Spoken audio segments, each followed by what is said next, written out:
this movie is peak. One of the greatest science fiction movies to come out. If any soul in this world said this movie sucks, you do not believe them. Yes, as much as I loved the first Dune film, I understand it was not for everyone due to its slow pacing and other issues. But let me mitigate or alleviate your concerns right now. This movie is not slow paced at all. What's more, every single problem you probably had in the first film is close to non-existence here. Furthermore, every single thing you loved about the first film is heightened to newer levels. This is how you make a sequel. Not just that, but also how you make a movie. This is cinema. The first film was mainly to lay the foundation or the groundwork for the second film. It's like Stranger Things Season 3 and 4 where Season 3 kind of sucks, but it laid the groundwork for Season 4. Go to the cinemas, watch it in the biggest screen you can find near you. You won't regret it. And here's a quick note, you need to watch the first film before watching this to understand this movie, because it picks up right after where the first film finishes. Welcome back visionaries to my latest video. This will be my non-spoiler review of Dune Part 2. Now, I say non-spoiler review, I'm gonna do my best to make it non-spoiler, but here's the thing. I cannot guarantee it because there's so much I want to talk about and I'm afraid I might accidentally spoil something. If I do, I apologize in advance. But I'll keep it as non-spoilery as possible because I plan on doing a spoiler review very much in the future because I want to talk about so much in this movie. Here's a quick plot synopsis. After the fall of House Atreides in Part 1, Paul and his mother, Lady Jessica, work together with the Fremen to take down the House of Harkonnen so that Paul can avenge his father and the Fremen can have no more trouble with outsiders. Over the course of the movie, Paul learns the way of the Fremen and also creates a bond with them, especially Chani, who is his love interest, and together they fight against the House Harkonnen and the Emperor. Star Wars mind here. Let's talk about the good first.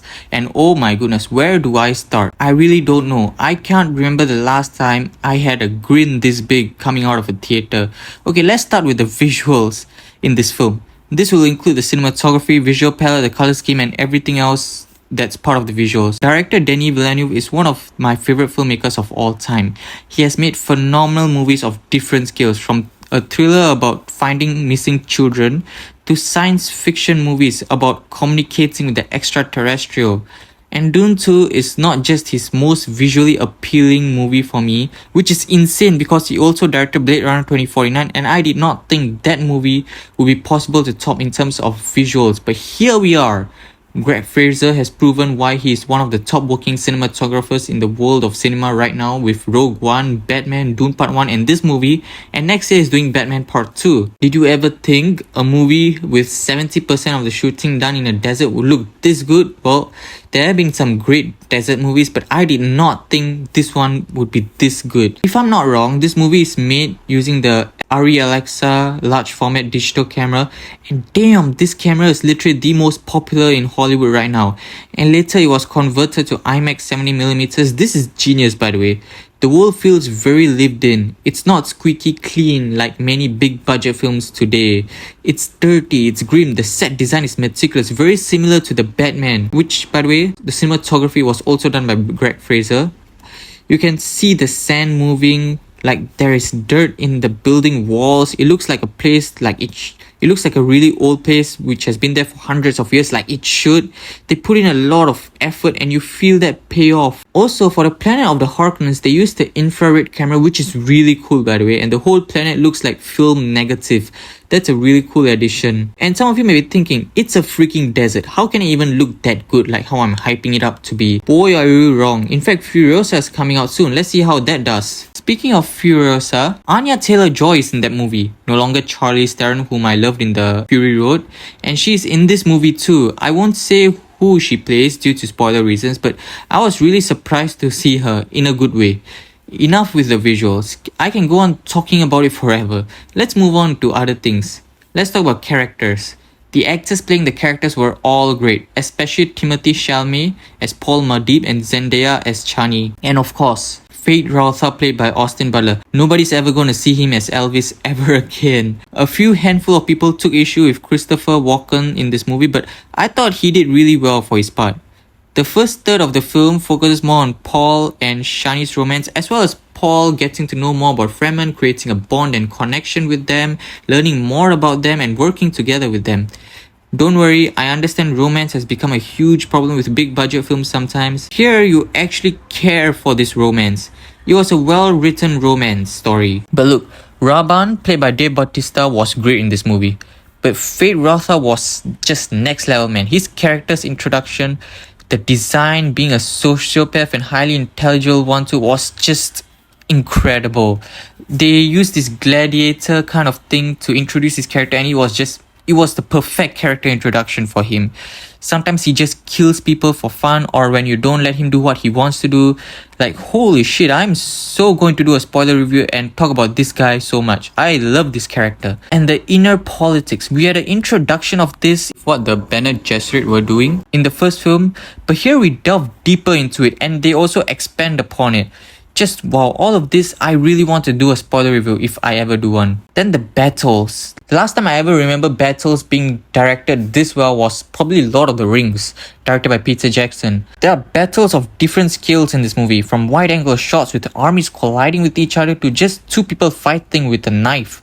And the way Denis Villeneuve decides to frame the shots with characters, backgrounds, as well as cameras. Sometimes it's a close-up, other times it's a wide-angle. It's mostly wide angle. The wide angle shots really does help in showing the sense of the scale of the action going on. And god damn, I want to study this film already. The editing. Almost every transition in this film had meaning to it.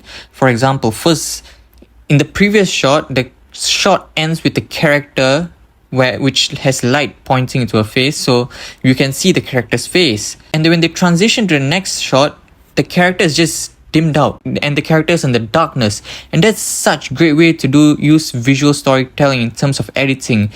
It's telling a story. The editing itself is telling a story. That is what all films should put in effort and aspire to do. Sound design. I'm not kidding when I say this movie is made for the IMAX experience. The visuals are phenomenal, so are the sound. You feel the vibrations, the air, your seat shaking at times, and go watch it in IMAX already. What else can I say? Oh man, I really want to talk about spoilers, and that's like the third time I'm saying this right now. I hope I get to do it very soon. Now, I've been spending so much time talking about the visuals, in terms of visuals, how great this movie is, and in terms of sound. How about the story? I mean, look, I've never read the Dune book by Frank Herbert, so I can't say how good it is with comparison to the book. Does it pay homage? Does it do the book justice? Does it do the source material justice? I don't know anything about that. But watching this film as someone who has never read the book, the story is phenomenal and is very unique. It's a coming of age story which is really well done for Paul Atreides, but at the same time there's a lot of inner politics. Like I've said earlier, the characters were well written and there were themes that were very interesting, especially religion. To be honest, it's very rare for me to see a theme of religion in a big budget movie. In smaller films, yes, you can see them, but in a big budget movie, it's very rare to see religion being talked about. And in this movie, it's done brilliantly. I absolutely loved it. It's very unique, as I've said, and that's what we need more of. More unique and interesting and new things that we have rarely seen before.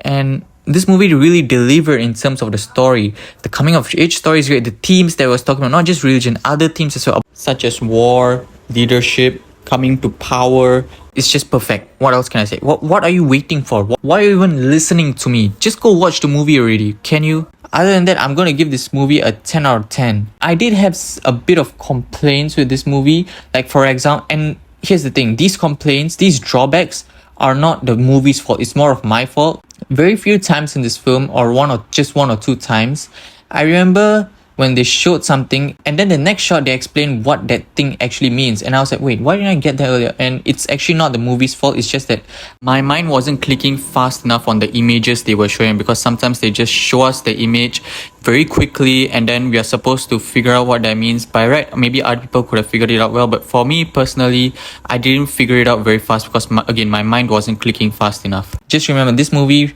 requires you to pay attention a lot. That's all I have for this review. If you like this video, click the like button. If you want to see more, subscribe my channel, and see you guys next time. You guys are always the best.